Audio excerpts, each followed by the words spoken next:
আসসালামু আলাইকুম রহমতুল্লাহি বারাকাতু। সম্মানিত দিনী বৈনকলরে আজকে আমাদের বিশ্ব নবী মুহাম্মদ সাল্লাল্লাহু সাল্লামের জীবনী তৃতীয় পর্ব হইম ইনশাআল্লাহ। এই পর্বর মাঝে যেমন লাস্ট পর্বত কইছিলাম যে বক্ষ বিদারণ কিলাখান হয়েছিল, আর এটা তাকে আগে কিলাখান যে মুজিজা একটা যেমন মুজিজা হয়েছে। আর অবিশ্বাসী হলে এটার সম্বন্ধে অনেক মন্তব্য করছেন এটার সম্বন্ধে। এটার মাঝে একটা যেমন যে শৈশবে বক্ষ বিদারণের বিষয়টি ভবিষ্যতে নবুয়তের আগাম নিদর্শন।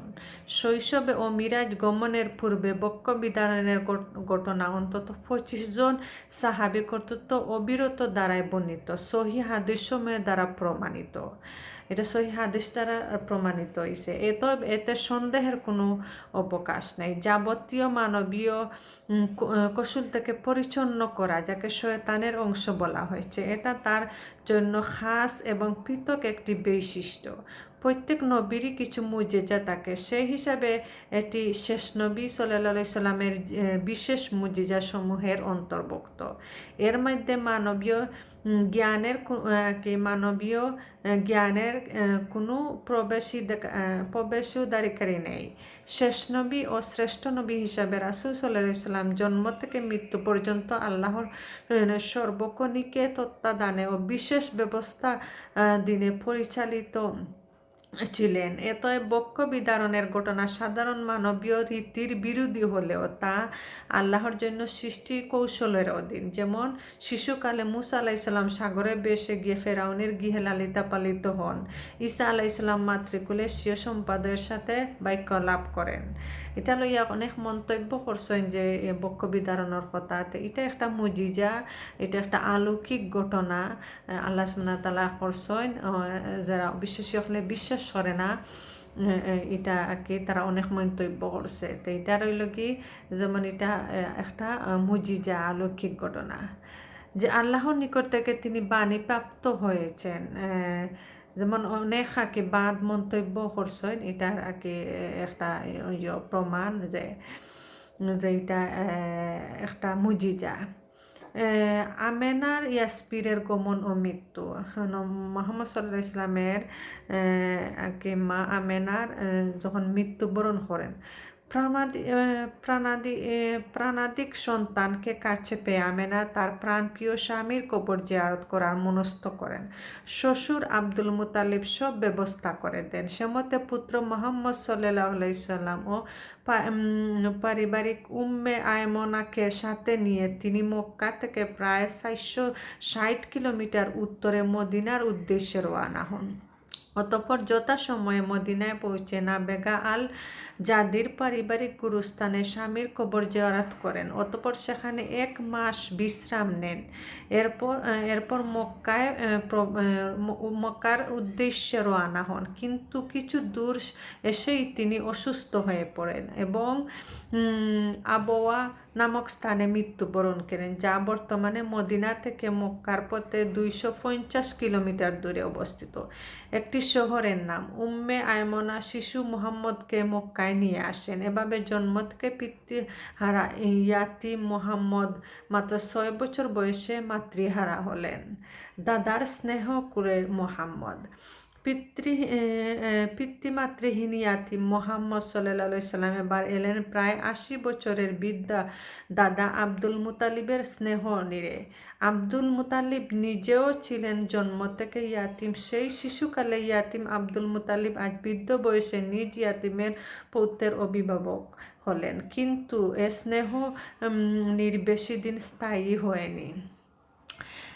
মাত্র 2 বছর পরে শিশু মুহাম্মদ সাল্লাল্লাহু আলাইহি সাল্লামের বয়স যখন 8 বছর, তখন তার দাদা আব্দুল মুতালিব 82 বছর বয়সে মক্কায় ইন্তেকাল করেন। ফলে তার ওসিয়ত অনুযায়ী আপন চাচা আবু তালিব তার দায়িত্ব গ্রহণ করেন এবং মৃত্যু প্রায় 40 বছর যাবৎ তিনি বাতিজার যোগ্য অভিভাবক হিসাবে জীবনীপাত করেন। শিশু মুহাম্মদ সাল্লাল্লাহু আলাইহি সাল্লামের কিছু বরকতমণ্ডিত নিদর্শন। দাত্রী মাত্রা হালিমা সাদিয়াহ বলেন, ক্ষুধায় তৃষ্ণায় আমার বুকের দুধ শুকিয়ে গিয়েছিল। বাহন মাদিগাতাটির অবস্থা ছিল করুণ, কেননা এ সময় আরব ভূমিতে দুর্ভিক্ষের বছর চলছিল। ফলে বেশি অর্থ পাবে না বলে ইয়াতিম মুহাম্মদকে কেউ নিতে চাচ্ছিল না।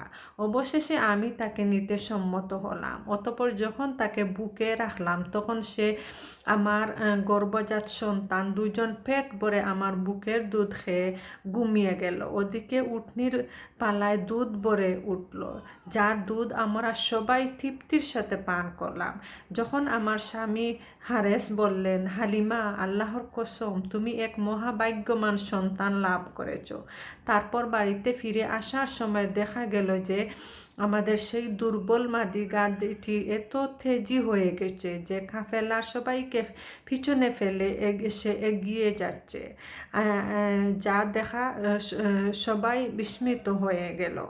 বাড়িতে ফিরে এসে দেখা গেল যে আমাদের রাখাল যে চরণভূমিতে পশুপাল নিয়ে যেত, অন্যান্য রাখালরাও সেখানে তাদের পশুপাল নিয়ে যেত, কিন্তু তাদের পশুপাল ক্ষুধার্ত অবস্থায় ফিরত, অথচ আমাদের পশুপাল তৃপ্ত অবস্থায় এবং পালনের দুধবর্তী অবস্থায় বাড়ি ফিরত। এভাবে আমরা প্রতিটি ব্যাপারে বরকত লক্ষ্য করলাম এবং আমাদের সংসারে সচ্ছলতা ফিরে এলো। সুবহানাল্লাহ।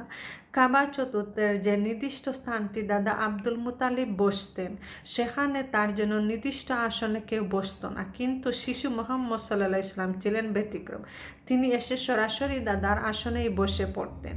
তার চাচারা তাকে সেখান থেকে নামিয়ে দিতে চাইলে দাদা আব্দুল মুতালিব তাকে নিজের কাছেই বসাতেন ও গায়ে মাথায় হাত বুলিয়ে আদর করে বলতেন, আমার এ বেটাকে ছেড়ে দাও, আল্লাহর কসম এর মধ্যে বিশেষ কিছু শুভ লক্ষণ আছে। উল্লেখযোগ্য বাতিজার প্রশংসায় পঠিত আবু তালিবের একটা কবিতাকে রচনা করেন। শুভ দর্শন মোহাম্মদ, যার চেহারায় ওসিলায় 20টি প্রার্থনা করা হয় তাকে, যে সেই ইয়াতিমের আশ্রয়স্থল ও বিধবাদের রক্ষক, যা তিনি পাঠ করেছিলেন মোহাম্মদ সাল্লাল্লাহু আলাইহি ইসলামের নবুয়ত লাভের পর কুরাইশদের চরম হুমকির সময়।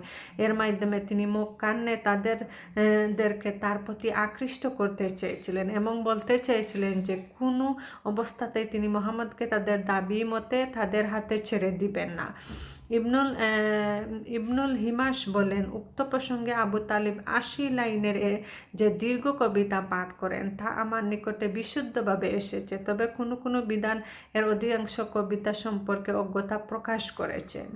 এক্ষণে শিশুকাল তাকে নিয়ে চাচা কাবা গৃহে গিয়ে তার ওসিলায় এই দোয়া করেছিলেন বলে তাবারাকাতে ইবনে সাদ, বাইহাকি, দালাইল নবুয়াত প্রভৃতি গ্রন্থে যে বর্ণনা এসেছে তার সনদে জয়ীব।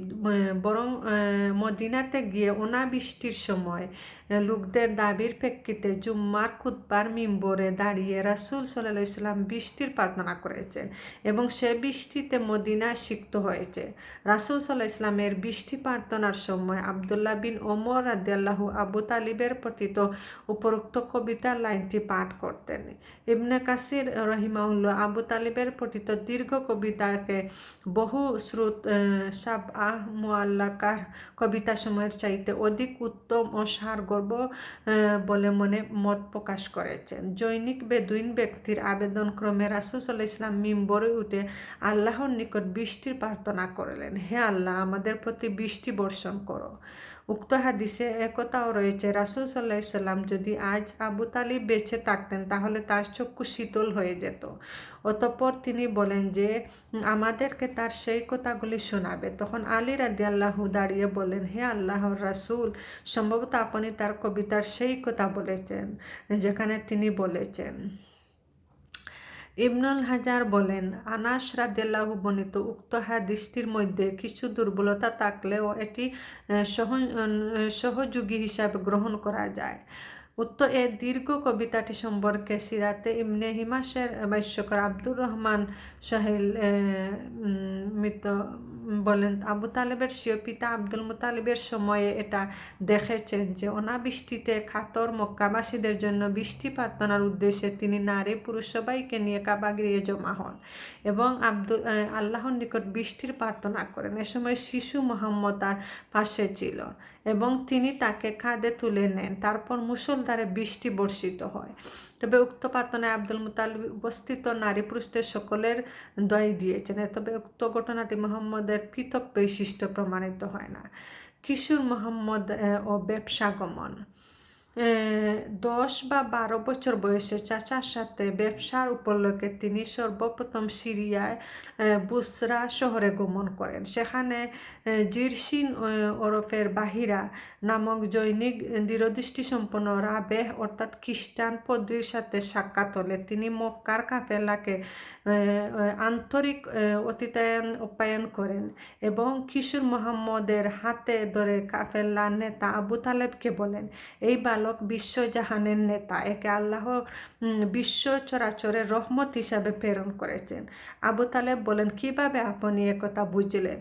তিনি বললেন, গিরিপথের ওপর প্রান্ত থেকে যখন আপনাদের কাফেলার দৃষ্টিগোচর হচ্ছিল তখন আমি খেয়াল করলাম যে সেখানে এমন কোনো প্রস্তরখণ্ড বা বৃক্ষ ছিল না যে এই বালকের প্রতি সিজদা পতিত হয়নি।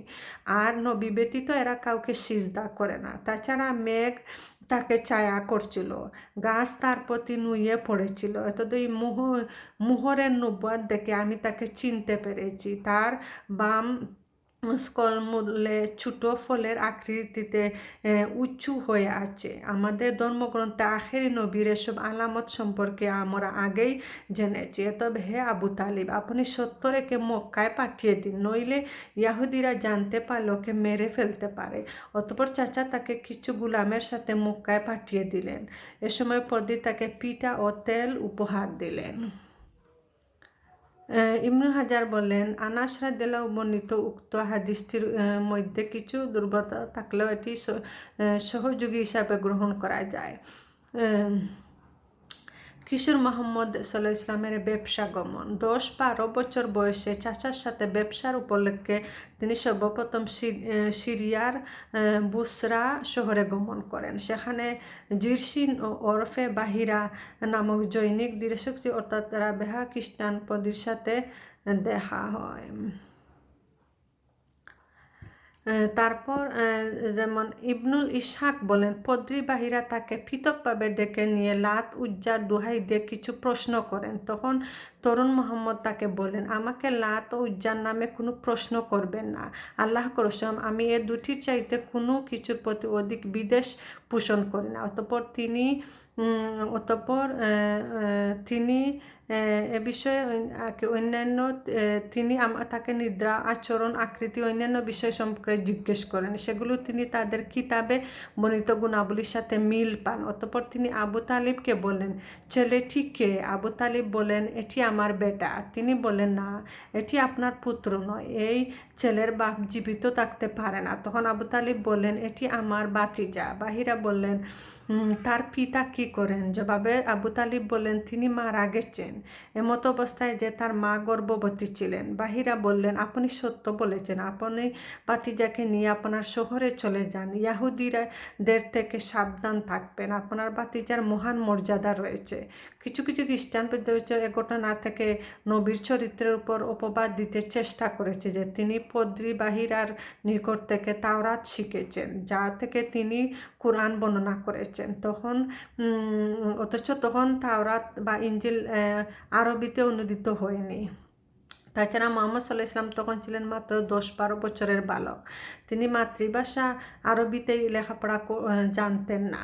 তিনি তার বংশের সবাই ছিলেন উম্মি বা নিরক্ষর। তাহলে কিভাবে এই সংক্ষিপ্ত সাক্ষাতে তিনি পদ্রির নিকট থেকে তাওরাত শিখলেন বা হিব্রু ভাষা শিখলেন? কিভাবে তিনি তার অর্থ বুঝলেন? অতঃপর সেগুলো কিভাবে সাক্ষাতের 28-30 বছর পর আরবিতে পরিবর্তন করেন, কোরআনের আকারে পেশ করলেন? তারা অনেক কিছু মিথ্যা অপবাদ দিছে, বাট আল্লাহ সুবহানাহু ওয়া তাআলা রক্ষা করছেন। ইনশাআল্লাহ নেক্সট পর্ব। জাযাকুমুল্লাহু খায়রান।